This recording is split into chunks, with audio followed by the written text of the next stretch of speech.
right, oh gosh, stop touching that. We are a little after 5:30. I'll call tonight's EDA meeting to order, and Abby, could we have a roll, please? Commissioner Larson. Here. Commissioner Langness. Present. Commissioner Lord. Here. Commissioner Hoyt. Here. I'll note for the record, Commissioners Husnick and Grindal are absent this evening. President Bain. Here. Thank you, Abby, and I'd like to invite everyone to rise and join us for the Pledge of Allegiance. I pledge allegiance to the flag of the United States of America and to the republic for which it stands, one nation, under God, indivisible, with liberty and justice for all. Members of the EDA, we have an agenda before you. I will entertain a motion to approve or any changes. I'd make a motion to approve. We'll take we have a motion and a second. All those in favor signal by saying aye. Aye. Oppose? And our agenda is approved. Next item this evening is open forum. Open forum is any participant's opportunity to address the EDA on any topic of your choosing. Do we have anybody online for open forum this evening? There is nobody online this evening. All right, we'll close open forum and bring the meeting back to the EDA. And we have a consent agenda this evening. I'll entertain a motion or any changes to the consent agenda. Making a motion to approve it as before us. Second. Motion and a second. All those in favor signal by saying aye. Aye. Oppose? Consent agenda is approved. Next item is our regular agenda, and we have a single item on our action agenda this evening. And that is consideration of the Southwest Forest Lake roadway alignment and construction phasing study commencement and grant application submission. And Abby, walking us through this. Mouthful. A mouthful indeed. So in the EDA's 24-25 work plan, you identified a planning study to be done on the southwest area of the city. Coming up on your screen is the city's functional classification map or street map that was included in our comprehensive plan, which kind of shows that southwest area bordered by 61, Headwaters Parkway, down to the city's southwest corner, where we see those future collector roadways. So reminder to the EDA, this is an area that is largely undeveloped. The roadways and the infrastructure system utilities are not in place. So the intent of the planning study that had been discussed was to look at roadway alignments and the phasing of infrastructure in this area. I think I briefed the EDA, but I included it in your staff memo. We're starting to see that development pressure in that area near the Headwaters Parkway and Fenway Avenue to the south. But then also we've fielded conversations and had conversations with our local adjacent agencies, Hugo, Lino Lakes, City of Columbus, Washington County, Anoka County, but the development of Elmcrest for future non-residential expansion coming from the south, more than maybe some of that residential pressure from inside the city moving to the southwest. So tonight for your consideration is twofold. One is to authorize that study to start, and the second would be to apply for a 50-50 matching grant from the Washington County CDA Pre-Development Finance Fund. So as I noted in just now and in my staff report, the lack of the roadway network in this area is really a hindrance to future development. While we have the motto, development pays its own way, we still have lots of question marks in that planning. How is Headwaters Parkway going to line up with Elmcrest? And especially in light of all of the wetlands through that area, some of the other potential significant resources in the area. Additionally, how can we develop policies and standards for the here and now? So we're getting inquiries for residential developments right around that Fenway Headwaters neighborhood in an area where we've designed a major collector road. So we're looking at very wide roads, possibly divided roads, maybe a 4-lane road. All of those things are things we're going to need of the Forest Lake of 2040, 2050, 2020 long term. But for the here and now, developing some policies which would allow the developers in this area to contribute and to construct the infrastructure system that's required to service their developments, but to do it in a fashion that's really serving what we need now but allowing for that development to expand, or those roadways to expand in the future. So the city has received a scope of services from Bolton and Mink to conduct the planning assessment at a cost of $44,500. The EDA has budgeted $25,000 for contracted services this year. That is why staff is recommending we apply for a Washington County EDA Pre-Development Finance Fund grant, which would, if approved, cover 50% of the costs, with bringing that total cost down for the EDA down to $22,250. I might have gotten my number wrong when I wrote down $44,500, but it's just under $23,000.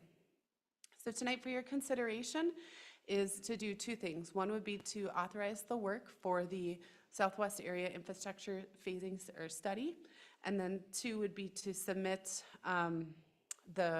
to approve the resolution for the submission of the grant application. Do you have any questions for me? Thank you, Abby. Just open it up. What questions might we have for Abby this evening? I have all sorts of questions, but they're probably more for Ryan, so I'm glad he's here. Ryan, when we look at the map that's on the screen, there's a yellow dotted line that's right. She's pointing to it. Can you elaborate if that will be included in the study, at least? The alignment's going to specifically look at dialing in a final approved alignment for the Parkway extension, because that's what's kind of delaying and holding up and questioning how the next phase of development's going to come forward. So that would be just another road that would be built in with a subdivision in time, as connecting through the neighborhood. But we're going to be looking at the final alignment for the Parkway, and then all the other side roads would fall into place with that.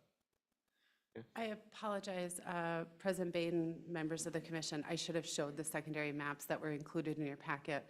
So the study does look at two concept designs, one going to 195th and one going to, are our numbers off there?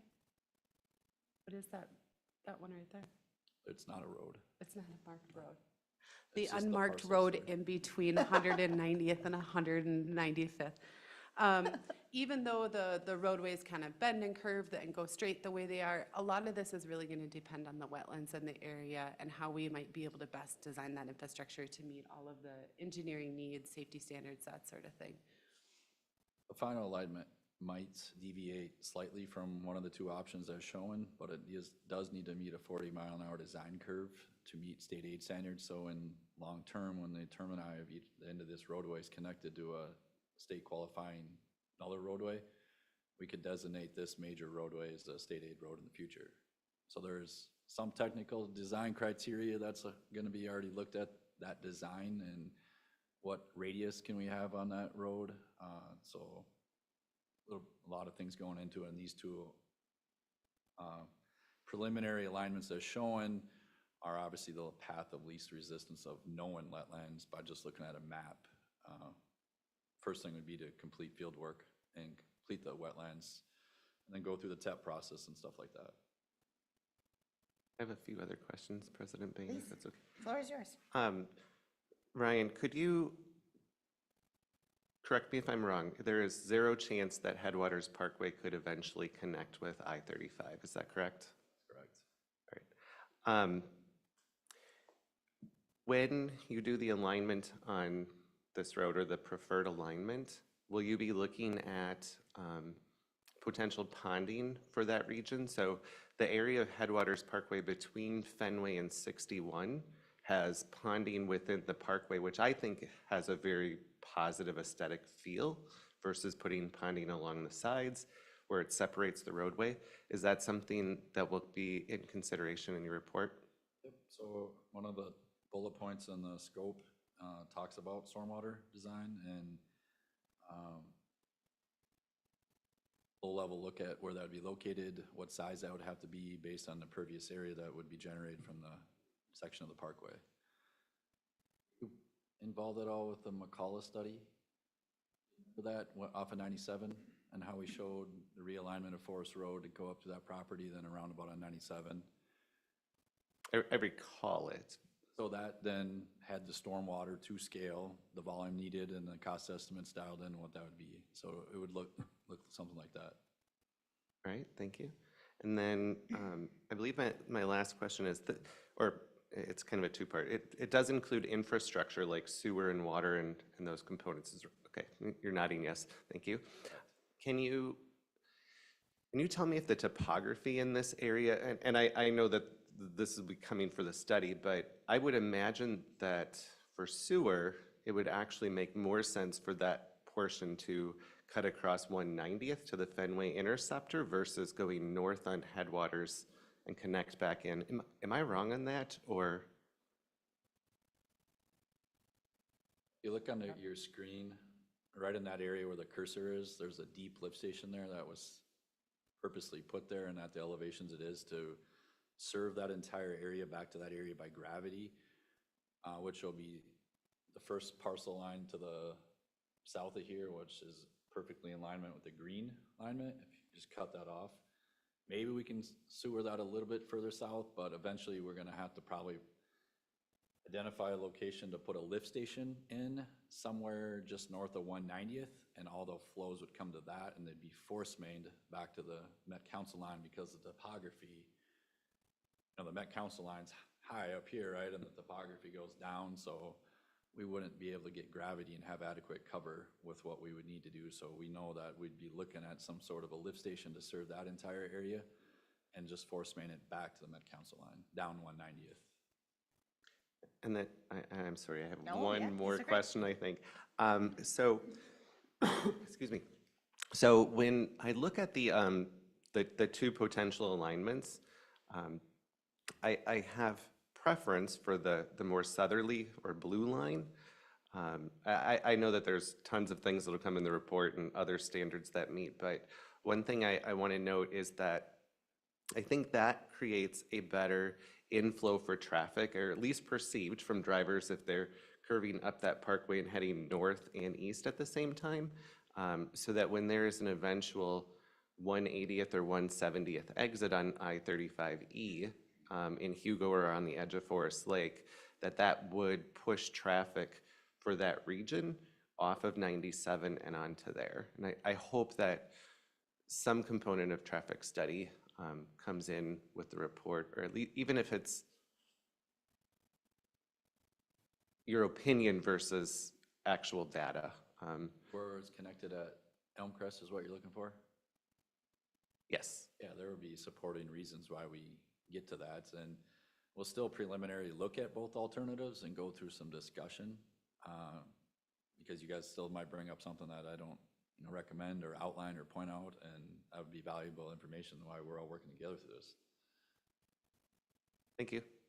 Mayor Bay and members of council, if I might just add, no traffic study will be a part of the analysis. We will be looking at the land use in the area for sure to kind of see where there's maybe logical breakpoints. That area that you identified does lead right into the area that's been identified for that highway business development.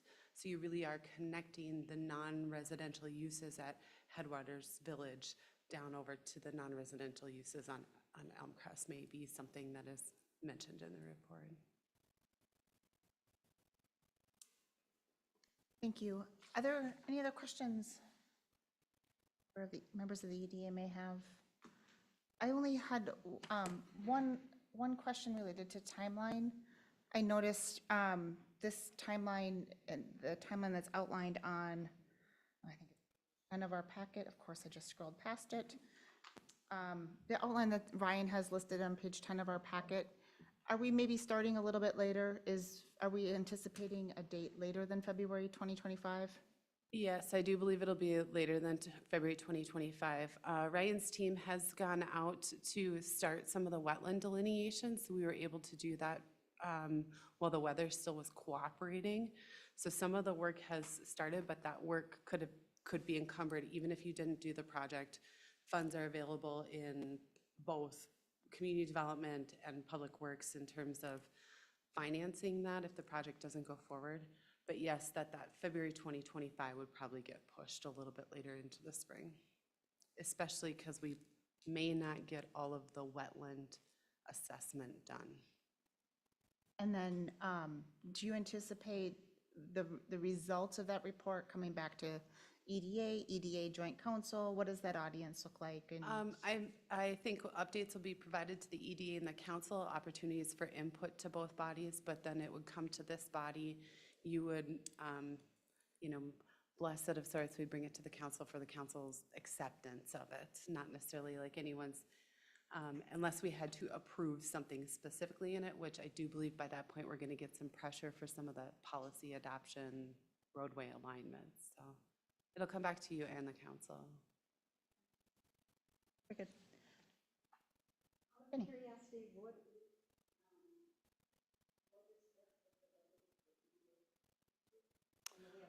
We have a very healthy budget because as our next topic talks about, we haven't used any of the funds for the CIIP. So the CIIP program, I believe we dedicated $50,000 to that alone.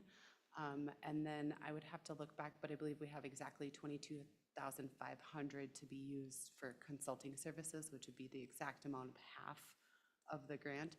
If the grant wasn't awarded, we do have the funds to pay for the entire study out of the EDA's 2024 budget, given that we didn't use any of the improvement loan dollars. And the motion that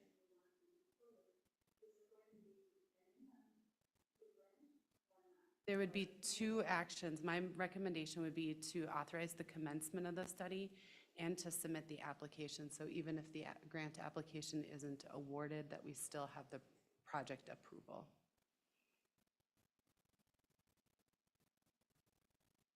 Perfect. Any other questions? So two separate actions tonight, the first being approval of the project commencement. Anyone ready for a motion? I'll motion as recommended by staff. Motion, is there a second? I'll second it. A motion and a second. Any further discussion? Hearing none, all those in favor signal by saying aye. Aye. Oppose? And motion carries. Separate action, Approval of EDA Resolution 11-18-2401, authorizing submittal of the application to the Washington County CDA Pre-Development Finance Fund. quick question on this before we move forward with action. What is the anticipated timeline for turnaround of the application? We can defer to Chris. Chris's team, though, meets this week. I was reluctant to have it on his agenda before this body Fair. had. So the actual grant submission won't be considered by their board until middle of December. So Chris will have it in the next couple of weeks. He said he'd take a look at it. Turnaround on review and approval, Chris? President Bay, members, the CDA board meets every third Tuesday of every month, so December 19th will be the consideration and hopeful approval for the consideration of the application. And again, I know you said this, but I just want, bears repeating, there is money in either budget or fund balance to cover should There is, be yes. a recipient of the grant funds. Okay. Any other questions related to the grant application? I would move that EDA approve Resolution 11-18-2401. Is there a second? Motion and a second. Any discussion? Hearing none. All those in favor signal by saying aye. Aye. Oppose? And motion carries. We're going to move into a couple of discussion topics that don't require official action this evening. Anything that we talk about that requires official action will come back before the EDA for approval. First item is the 2024 Chamber of Commerce BRNE Annual Report and 2025 Agreement. Great, thank you, President Bay and members of the EDA. Included in your packet was the annual Chamber of Commerce year-end report for business retention and expansion efforts. As the EDA might remember, we contract services with the Forest Lake Area Chamber to conduct certain outreach and engagement opportunities with our local business community. Included in the report goes through all the parameters of the agreement that we have with the chamber and how the chamber is meeting those expectations. I noted in my staff report that they've been substantially meeting our expectations for a number of years. So tonight before you is just discussion of the annual report. Nanette is here to chat with you if you have any specific questions or want to give kudos with anything in particular. The other thing for your discussion is we would want to have an amended agreement or a new agreement for 25 back before you in December. So whether or not there's direction to staff to amend the agreement. I noted 2 areas that you might just want to consider is whether or not the EDA would like to see any specific measurements or indicators in our BNRE program. We've been in discussions with more tailored business outreach efforts and whether or not there's anything we want to be asking of our local businesses. Ask the chamber to track for us. We've already talked about things like size of the employer, number of employees, products offered or made or whatever. So some of that baseline data is already things that the chamber is going to start collecting anyways. And then one of the provisions in our agreement is that the chamber would partner with us on one city-sponsored event. We've kind of the last couple of years really looked at Hometown Holiday to be that, where the chamber's been helping us get volunteers and sponsorships.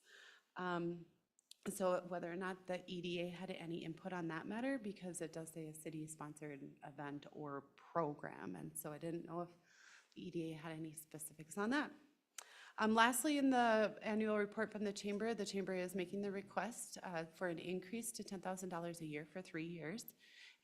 If we would agree to the $10,000 a year, they would like a 3-year agreement. Staff thinks that's appropriate. We don't have an adopted 2025 budget, but our 2025 budget didn't necessarily accommodate that $10,000 increase. However, the EDA's budget, if approved by the council, could accommodate that $2,500 increase if we used less program funds from the incentive and program. So it just could offset that somehow else. In other words, the money could be there for next year, but it's not dedicated at the moment to the chamber. We could reevaluate how we're going to spend our money next year. So Nanette is here to discuss this with you. Do you have any questions for me at this time? Any questions for Abby? What is the current amount? $7,500 into, so it's a $3,750 paid twice a year. I did have one. Yeah, please. Abby, do you know what the historical cost has been for like the last 5 years or so? Yeah, so this year and last year were $7,500, and then that was an increase from the years prior. I'd have to go back and look. I don't remember what that increase was. Maybe Nanette knows better. Yeah, it was 5,000 prior to a couple of years ago. Had been 5,000 for quite some time, I think. I think we'd gone a long time without any sort of an increase. I think also, oh, go ahead. Yeah, there was a, excuse me, President. Go Mayor. There was a lapse somewhere towards the end of the previous director's role. And so then, as I looked through the budget and we took a look and brought that before the EDA again, back when I first started. So. There has been discussion over the years around both increasing EDA support of the chamber, well, to say increasing overall the relationship, both the dollar amount of the contract, but then also the level of specificity and what's being performed. And I think that's just kind of been a topic of ongoing refinement of what does the city need and what specifically would we like to ask of the chamber, knowing that there's a fairly healthy appetite on both sides for both the services being done and to make that as extensive as possible, especially as we've had some staffing transitions here on the city side. Nanette, before we talk about any specific feedback points, anything you want to highlight for us around the program, or both maybe wins of the last year and maybe requests looking forward for 2025? Thank you. I thank you for that opportunity. So President Bain and EDA members, again, without reading the whole update, again, that's a great way for me to have it documented as well. Just a couple of things, I guess, really being that resource for not only businesses but residents. We are finding that with our improved website, we are getting many more reach outs, and so I have noticed that, as well as being able to provide job opportunities and community events and things like that. So we are seeing an uptick there. And then under section C, a little bit more on the collaborative nature. And so with Chris here, it's been fantastic. We've worked with the Washington County Chamber Coalition, of which Chris is a part of, Washington County CDA is a part of. And so that education component has been fantastic. We are evaluating that at this time. It seems, we're taking a look at maybe what our next steps are with that. And then the other piece that I'm just elated about is the Career Launch Summit collaboration with the schools, with the Forest Lake area schools, which was our first time this year, and we brought together 250 teachers and business professionals all across our service area. Again, that's not Forest Lake specific, but again, engaging with both members and non-member businesses. And so that was really, I think, in my opinion, a win-win. And as we talked with the schools and Chris Eng here with Washington County CDA, we decided that that's definitely a relationship we'd like to continue. So having that collaborative piece, I think, is fantastic. Let's see. I think the rest of it's pretty straightforward.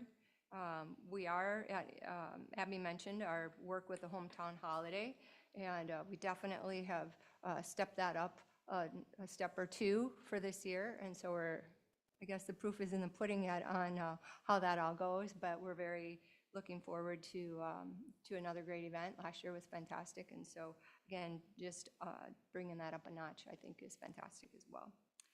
Then there's one other piece, Abby, I thought I'd bring up. So probably, 6 months ago, maybe even longer, Abby, Tyler Hilsebeck with Open to Business and I had a conversation about a leave behind piece when we are visiting businesses. And so fortunately, just in the last month to 6 weeks, we decided that yes, we'd like to move forward. And again, what you have before you is a rough copy. Again, none of the content has been proofread or anything, but I wanted to have this for you today.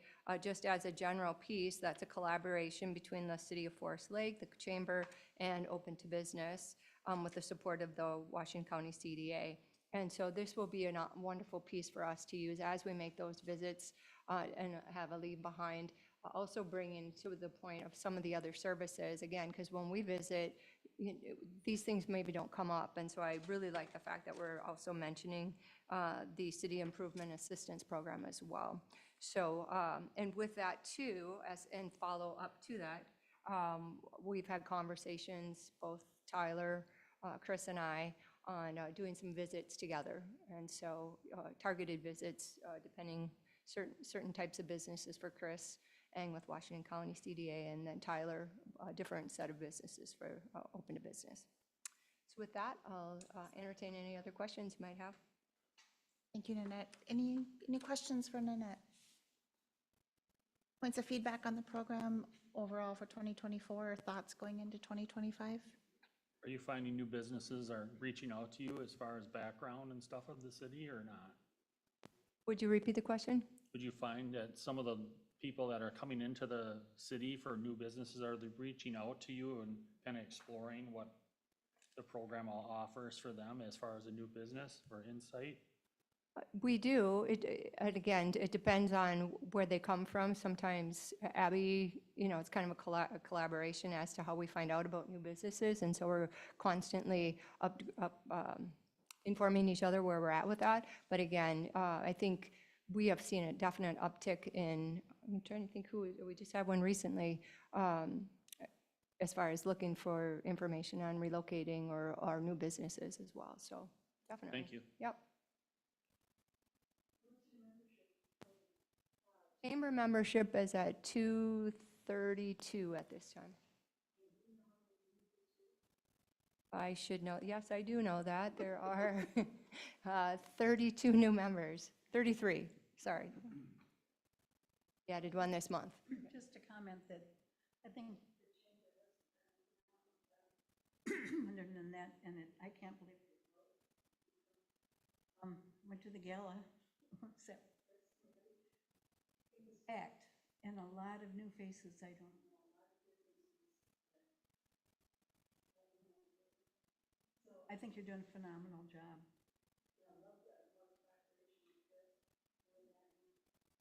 know the outreach you're doing, I know.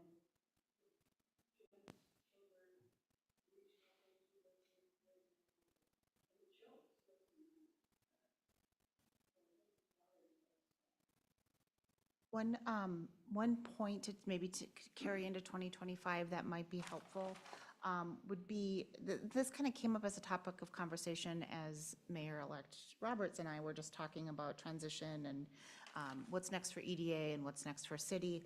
And he was remembering the days when a lot of the business retention efforts were done by this body, and we actually had people out, doing visits and making reports. I think it'd be helpful, now that we've kind of transitioned that on to the chamber, which I still think is the right move, I think it'd be helpful to do sometime in 2025, maybe end of first quarter, just a specific working group, working session of the chamber staff, this body, upstairs, informal, of just walking through what that program looks like. And just so that now that, I feel like now that we've contracted it, this body's just a little bit more arm's length away, and we're just a little bit out of touch with what's happening. And you may find some level of interest in additional involvement that is wanted, or just some knowledge transfer of what's happening, just general awareness in an informal working session, I think would just really be helpful. Doesn't need to happen over and over. Maybe once a year would just be kind of maybe the year kickoff, and just thinking about plans for the year, and would just kind of bring the work together a little bit. Because again, I think there are a fair number of members that remember the days when we as a body were doing that. And so kind of connecting those pieces and making sure we're staying aligned, I think would be good. Kind of the precursor to the annual report, right? Certainly can put that on next year's kind of Working sketch, session, work plan of where we'll bring it back in. Sure. super informal.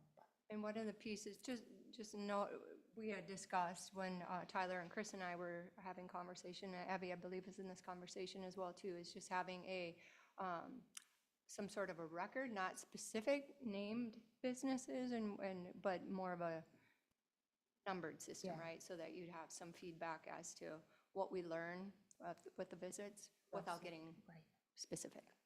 Also would be good. And also remember, we have a fair number of positions turning over on this EDA, and so this body is going to have a number of new faces this time next year. And so certainly a good way to kick off the year with kind of some knowledge transfer and some education on what's in the program and why the partnership's so strong. I think that's a great idea. Thank you. Any other thoughts? Any feedback on the additional request? Go ahead. So I want to first say I'm very happy with the chamber. I think that when we specifically look at this contract, which we have oversight of, I think the performance is exemplary and deserving of an increase. That said, I am never a fan of increases in bump years, once every 3 years or 5 years, and I would much prefer that if there was an increase, and I'm very open to what that amount is, but if the increase were for 2025, it were 8,000, 2026, it were 9, for 2027, it were 10, or maybe it was 9, 10, 11, and then it balances out to be the same amount that the chamber's seeking. But I would much prefer a staggered value amount. And I hate to put you on the spot, Nanette, but is that something that you're open to in the chamber with regard to your budget? Yes, yes.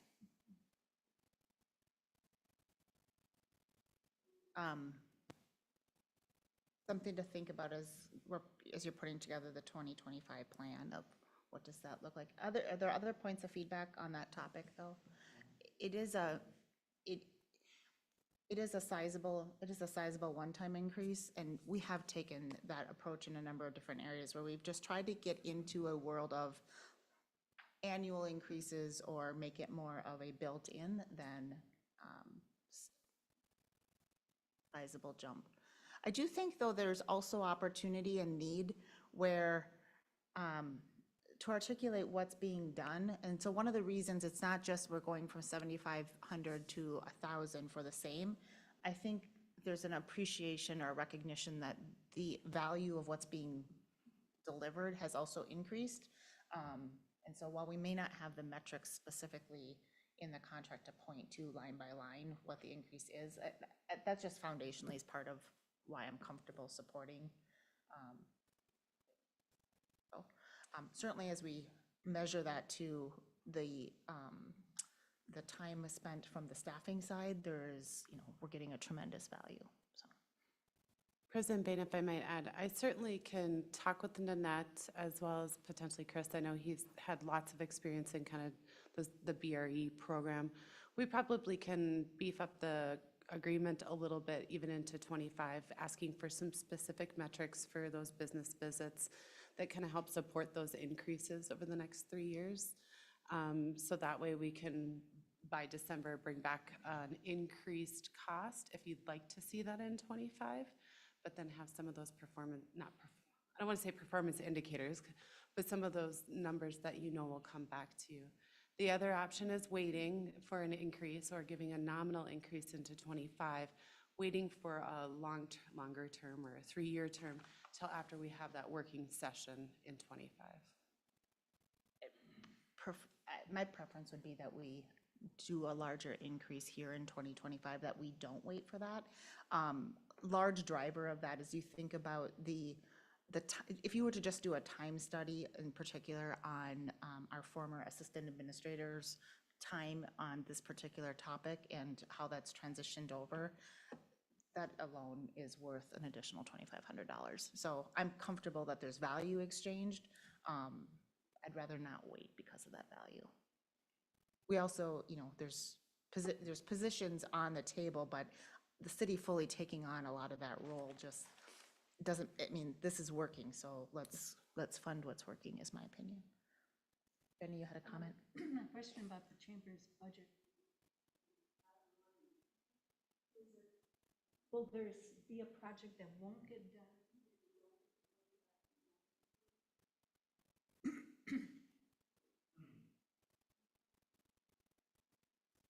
Knows me oh too well. I can't speak directly to what that might be.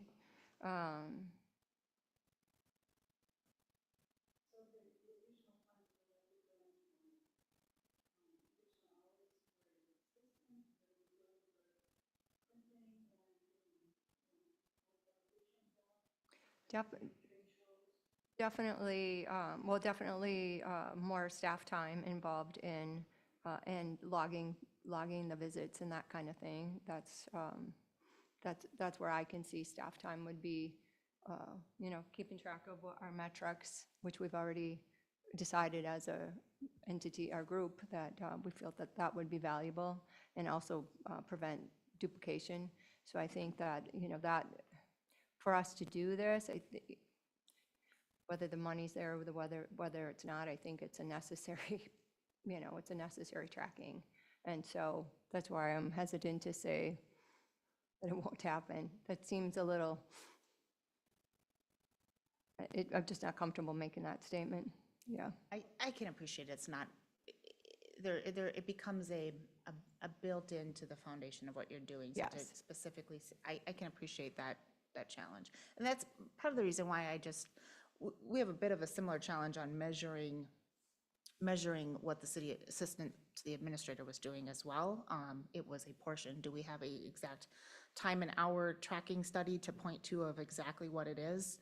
No, but is it substantial and valuable? I'm comfortable that it's at least the value of what's being proposed, so. Well, the reason I asked is, I'm in favor of the 20. Because if they've got it in the bank, she doesn't have to worry about, okay, where is it going to be? It's there, it gives comfort level and something to call back on, something unexpected comes up, something unexpected opportunity comes up, then she doesn't have to come back to us for project funding. It's there, so I'm really And Jenny, in regard to your comment, one of the things that is on our plate is hiring. And so I think that's from our standpoint, a capacity piece. We are looking to hire another person at a part-time level. So again, how, does this increase affect that? Of course it does, because it's all part of the puzzle. So if that helps. Operation runs so well. Right, More man hours, so. right.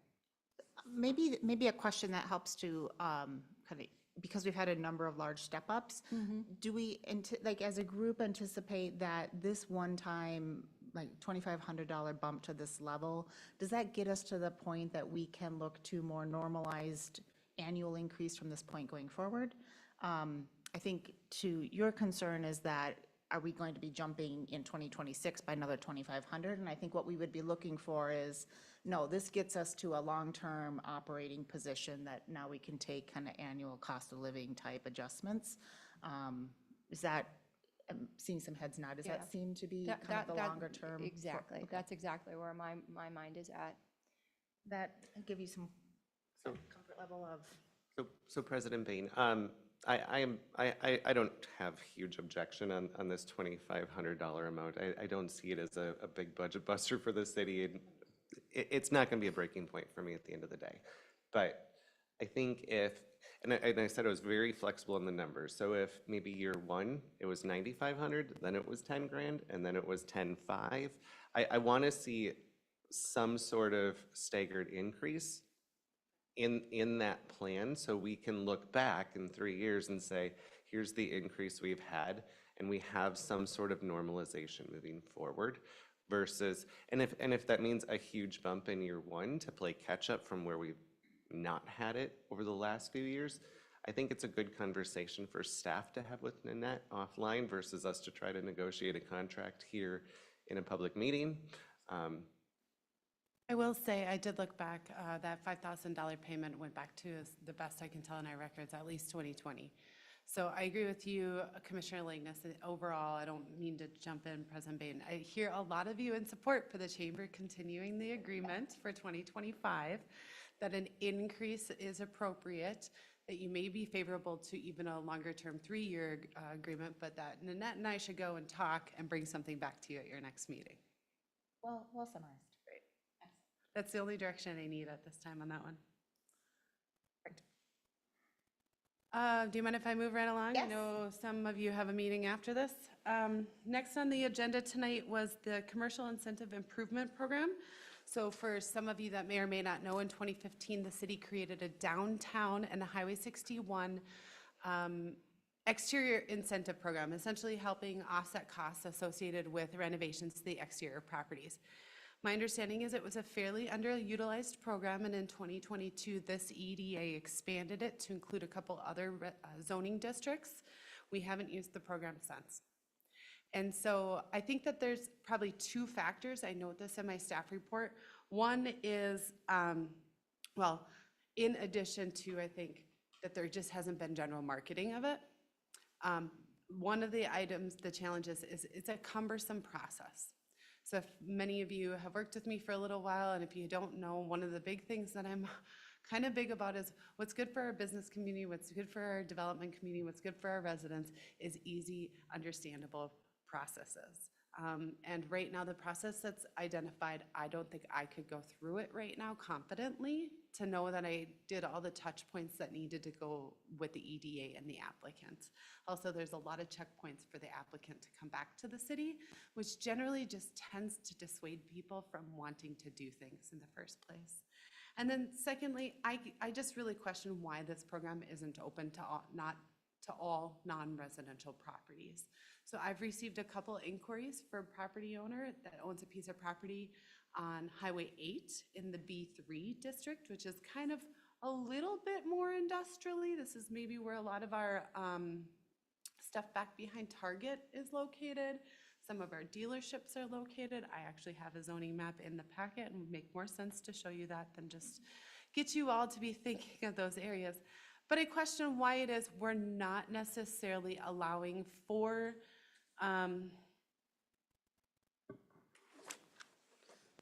not the dealerships, but where the Ford dealership is, why we wouldn't be allowing for it in these areas where arguably might need a little infusion of cash if, or an incentive to do some exterior work. So up in Highway 8 area, and then again, that back behind Target area that I was talking about. So tonight, I'm coming for you just a brief discussion, because we are getting a little tight for time tonight, of whether or not you're favorable to amendments to the program in two ways. One, I know that I need to change the point of contact to Dan Undum, or from Dan Undum to myself. But two, to streamline that process for greater efficiency, so that might be a little bit more favorable to applicants. And then to see your interest in opening this up to all non-residential districts. I will note, if you did take a quick peek at the new brochure that the chamber has drafted, one of the things that we do include in here is city improvement assistance. So just, it would really help by allowing for any non-residential property, so that Nanette doesn't have to know our zoning code before she goes out on a BRE visit. So, any thoughts? I would just add, so I would advocate that the EDA take this move, make the process simpler, and also expand to all non-residential.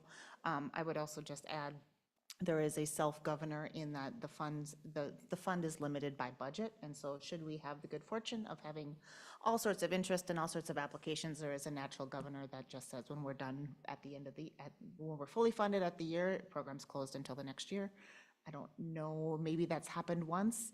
And so because we're continuing to fund this and it's underutilized, I don't really see much harm in opening it up. Should you find that there's all sorts of applications that come in for things that are not palatable, you can always come back and modify the program. But just my 2 cents. One of the things, if you don't mind, I didn't include it in here, but that I have thought about too is just process efficiency. It's processing them 4 times a year. So you kind of get to see all of the applications at once. Those would be, though, after the fact projects often, and we want to try to catch them on the front end, because ideally we want them to come to you, you guys say yes, bless it, and then they never even have to come back before you again. So. Any other points of feedback? Go ahead. I have 2 questions. So Abby, I'm looking at page, I think it's 28. Yes, 28. Under ineligible properties, it states that properties owned by corporate chains, multi-state chains would be excluded. However, local franchisee owners are eligible to apply. Can you share why that clause may be in there? So one of a good example is our local Culver's. Culver's is a regional chain, but the actual owner is a local business owner. He owns his store. And so I think intent was, we want to support our local owners, but not necessarily support giving funding to Target. Does that make sense? Target's an easy, maybe, one of the other larger box that might be owned by the actual company. So I hear what you're saying, but I don't know that it makes sense. I didn't create that provision, so anybody else, could say if I might would- be able to. And I don't want to be critical too much here, but I think if the primary purpose of this plan or this incentive program is to improve blighted properties, and if we have a blighted property and a corporate chain is going to come in and fix it, and an incentive helps them do that, I don't know why we would turn them down. Or at least, I don't know why we wouldn't even consider them. I don't know either. I just know that it's the program that this body created, so. Chris might be able to give a little more context of where this came from. But I would say, I think Abby's example is a good one in that, that Culver's has a local proprietor and there is a local ownership interest. I'm going to go on a limb, and actually I won't say the business name out loud. The new bank that has been a target of interest that has taken over a chicken establishment. I just, for this body to get, I don't know if there would ever be interest for said bank to come here to look for that type of an incentive. To me, that we don't need local taxpayer subsidy of that. I just, those redevelopment decisions are made on a scale that are just so much larger than what this body is able to accommodate, that I would rather us really use those to really focus on local dollars that are more apt to stay here in the community. And here's where I'm coming from. So if that said unnamed bank Yes. were to move into a said building downtown downtown Forest Lake that is extremely blighted and also the focus of a lot of conversation. Yes. And they said they were going to move in there, and this incentive helped them do it, I'd be very pleased to have that application come in front of us. And so I think all these applications would come in front of us. I just don't want to prohibit them right off the bat from being able to come forward with something along those lines. And if it means that they have extra stipulations, if they are a large multinational or multi-state corporation, I'm happy to have those clauses in there and focus on the local side, of course. I see that same value, but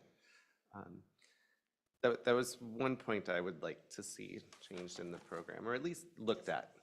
And then the second is on that same page, and this is more of a question. So item C, which says conflict of interest, and just for full disclosure, I have no ownership of any business property in Forest Lake, in part or whole. So this isn't for me personally, but it says an officer of the city or EDA shall not have a personal financial interest and personally benefit from the business to be assisted, and then it states a Minnesota statute. And I did read through those statutes, and I'm not an attorney, but as I read those statutes, it basically says that that person couldn't vote. That is correct. Whereas this statement here says they could not personally benefit from.